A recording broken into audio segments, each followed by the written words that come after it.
steal good ideas. Be shameless to steal good ideas. Collect the best of the world from anybody.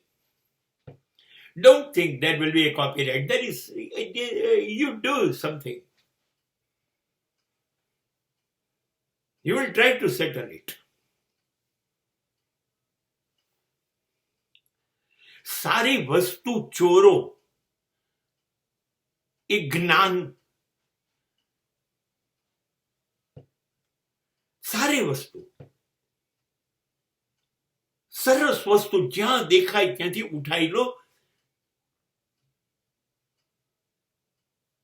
A idea હોય, material હોય, technology હોય, science હોય, medical હોય, સારું દેખાય તો ચોરી લો. એમાં શરમ શું છે?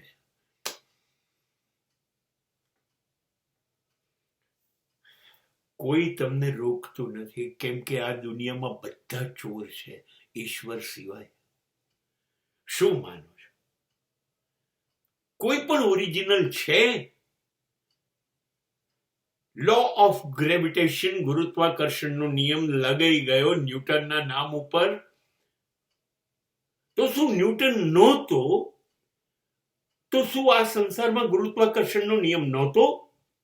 એ તો હતો જ. ન્યૂટન નહોતો ત્યારે પણ સફરજન ઝાડ પરથી નીચે જ પડતા હતા, કોઈ દિવસ ઉપર નથી ગયા.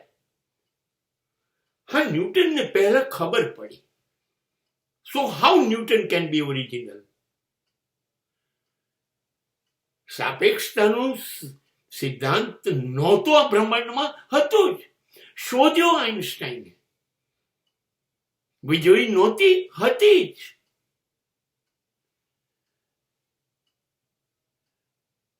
એ લોકોના ધ્યાનમાં પહેલી આવી. બનાવ્યું. મૂળ સર્જક કોણ છે? ઈશ્વર. હવે નાસા એવું કે અમે ચંદ્ર શોધ્યો, અમે મંગળ શોધ્યો.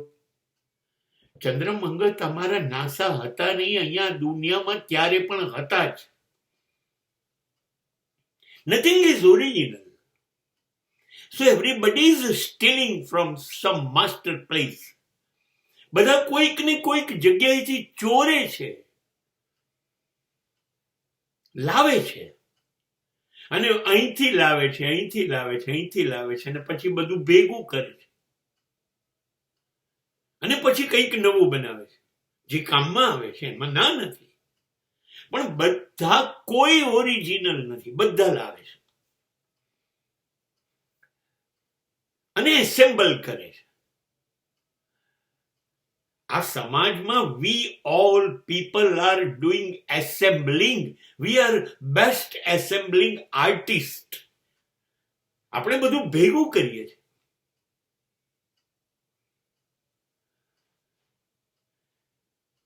તમે મને વિચારો, એ થી ઝેડ સુધીની એબીસીડીની બહાર કોઈ કશું લખી શકે, વિચારી શકે નહીં. આપણે શબ્દોને આગળ પાછળ ફેરવીએ છીએ. We are assembling artists. કુદરતી નથી, કુદરતનું હતું, એમાંથી આપણે કૃત્રિમ બનાવીએ છીએ અને એમાંથી આપણને ફાયદો થાય છે. એવી જ રીતે જુદા જુદા કલાઓને ભેગા કરો અને બધું રખડેલું બધું ભેગું કરો. ભંગાર રોબોટ બન્યો કે ના બન્યો, બધી જાતના ભંગાર ભેગા કરીને બન્યો કે ના બન્યો.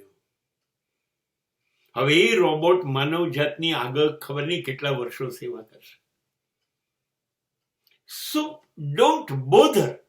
ક્યાંકથી સારું દેખાય તો સાંભળો, જુઓ, સમજો અને જીવનના ઉપયોગમાં આવે તો એને લો.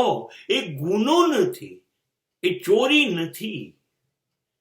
એ આગળવાથી જો આપણને લાગતું હોય તો એ પણ આપણાથી મોટા ચોર છે. ઓરિજિનલ તો એક જ માણસ છે, એના સિવાય કોઈ સર્જક ન હોઈ શકે.